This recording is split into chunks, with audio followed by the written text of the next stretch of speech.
Okay, now I'm speaking to M'Antonia Castro, who's going to tell us about her talk about revision, recycling towards a response. Hi, M'Antonia. Hi. How are you? Fine. A bit nervous. Yeah, oh, don't be. But let's start by talking about how important it is to include recycling and revision in your classes. Well, it is quite important because sometimes we give so much input to students and little time to internalize and well, somehow to fix the vocabulary or the grammar structures and to make it belong to the active vocabulary. I always think it's like a basic wardrobe. Yeah. We have got plenty of words, plenty of things inside, but we just put on the new things. Yeah, we should sometimes open this wardrobe and see what there is inside. Yeah, and what's hidden at the back. Exactly. Yeah. What we try to do by means of these activities.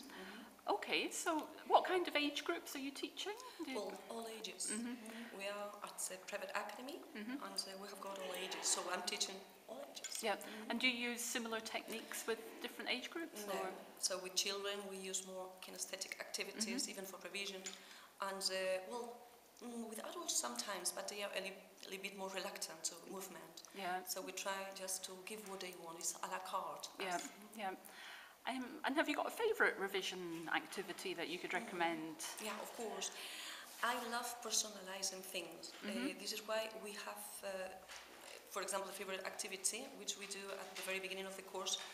Well, it will be mentioned in our talk right now. Yeah, we pick up the names of the students and by using the letters of their names, we tend to review every time, for example, when there is a lexical set by using their first letters of their names, etc., etc., and sticking that on the walls so that there is always an image of what they are learning and reviewing, etc.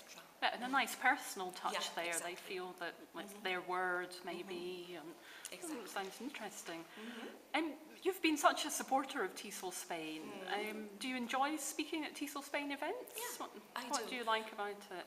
Well, I always learn something new, and I learn there are different approaches, and every time I go home with a new concepts and just with more love to my profession, and I do that once a year, and it is really very refreshing for me.